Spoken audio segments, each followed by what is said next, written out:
আসসালামু আলাইকুম। Hello viewers, আজ আপনাদের সাথে শেয়ার করছি মূলা দিয়ে ইলিশ মাছের রেসিপি। আসলে যারা মূলা পছন্দ করে তারা জানে কতটা মজা এই রেসিপি। আমি প্রথমে মূলার খোসা ফেলে দিয়ে এভাবে স্লাইস করে পছন্দ মতন কেটে নিয়েছি। আর এভাবে কেটে মূলা রান্না করলেই সুন্দর লাগবে। আর আজকে রান্নার সাথে সাথে টিপস জানাবো কিভাবে মূলার গন্ধ চলে যাবে রান্না করলে। প্রথমে আমি একটা কড়াইতে পানি গরম দিয়েছি, তার ভিতরে আমি 1 চামচ লবণ দিব, কারণ লবণ দিয়ে পানি ফুটে গেলে তখন আমি মূলো ছেড়ে দেব। আর যদি মূলার ভিতরে আপনার লবণ ঢুকবে, যদি সিদ্ধর সময় আমি লবণ দিই তাহলে ভালো মতন লবণ ঢুকে যাবে সিদ্ধর সময়। আর মূলা ছেড়ে দিয়ে ভালো করে আমি নাড়াচাড়া করে আমি এখন সিদ্ধর জন্য মূলা আমি বসিয়ে দিব। মূলা এখন ঢেকে দিয়েছি, আর এটা আমি 1 মিনিট আমি ভালো করে সিদ্ধ করে নিব, কারণ মূলা সিদ্ধ করলে গন্ধ থাকবে না। এরই মধ্যে আমি ইলিশ মাছ ভালো করে ধুয়ে নিয়েছি। এখন আমি ইলিশ মাছ ভাজার জন্য পরিমাণ মতন লবণ, মরিচের গুঁড়ি, হলুদের গুঁড়ি হলুদ দিয়ে ভালো করে আমি মিশিয়ে নিব, সুন্দর করে মাখিয়ে নিব। নিয়ে এখানে আমি একটা ফ্রাই প্যান বসিয়ে তেল গরম করতে দিয়েছি। পরে আমি তেল গরম করতে দিয়ে মাছ ছেড়ে দিয়েছি, কারণ তেল গরম হয়ে গেছে। এখন সব মাছগুলো আমি দিয়ে দিব, দিয়ে ভালো করে আমি ভেজে নিব, কারণ মাছ ভেজে রান্না করলে তরকারির দ্বিগুণ স্বাদ বাড়ে।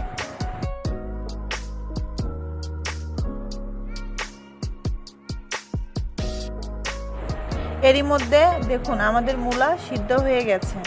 এখন আমি মূলাটা একটু নেড়ে চেড়ে আমি একটা জালিতে মূলা ঢেলে ঝরিয়ে নেব। তারপরে আমি একটা কড়াইতে পর্যাপ্ত পরিমাণ তেল দিয়েছি, তারপরে আমি পেঁয়াজ দিয়ে দিয়েছি। একটু নাড়াচাড়া করে তারপরে আমি কাঁচামরিচ দিব। একটু কাঁচামরিচ দিলে তরকারি কালারটা দেখতে সুন্দর আসবে, এই জন্য আমি এখন একটু কাঁচামরিচ দিয়েছি। তারপরে আমি লবণ, স্বাদ মতন লবণ দিয়ে দিব। লবণ দিয়ে নাড়াচাড়া করব ভালো করে। এর মধ্যে আমার মাছ দেখেন কত সুন্দর ভাজা হয়ে গেছে।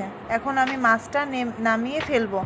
আর এখানে আমি আদা রসুন একসাথে মিক্স করে বেটে আমি 1 টেবিল চামচ দিয়েছি।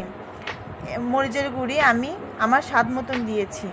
আমরা একটু ঝাল বেশি খাই, এজন্য মূলার তরকারিতে একটু ঝাল বেশি হলে তরকারিটা মজা হয়, কারণ মূলার তরকারিটা একটু লাল স্পাইসি কালার যখন হবে বা খেতে মজা লাগবে, তখন দেখতেও সুন্দর লাগবে।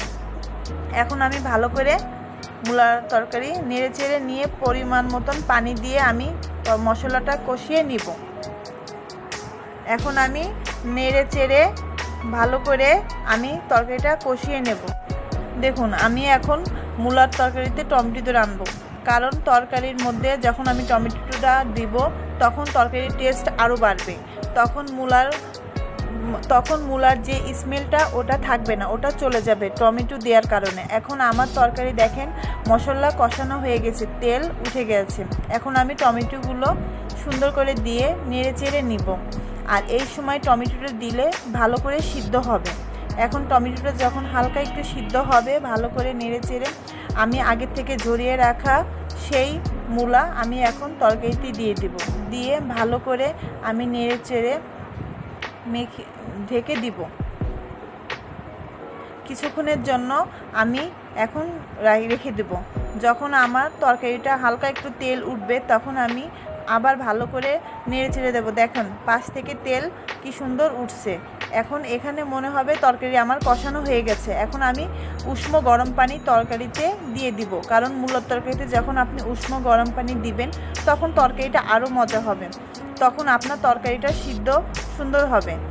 আর ঠান্ডা পানি দিলে মূলাটা আপনি সেই স্বাদ পাবেন না, মূলাটা মনে হবে শক্ত হয়ে গেছে।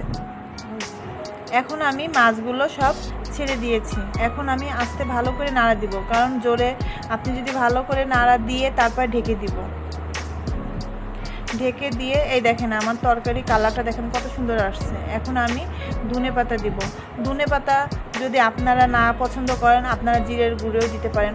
আমার ধনেপাতা শীতের সবজি আমার ভালো লাগে। মূলার ভিতরে ধনেপাতা দিয়ে রান্না করলে স্বাদটা আরও মজা লাগবে, আর স্মেলটা আসবে না মূলার। এই জন্য আমি একটু ঢেকে দিয়েছি। এখন দেখেন আমার তরকারি কালারটা পারফেক্ট এসে গেছে। আর আমি একটু ঝোল ঝোল রাখবো, কারণ মূলো তরকারি হালকা পাতলা ঝোল হইলে মজা লাগবে। তো আমার রেসিপিটা আপনাদের যদি ভালো লাগে তাহলে আমাকে একটা লাইক, একটা সাবস্ক্রাইব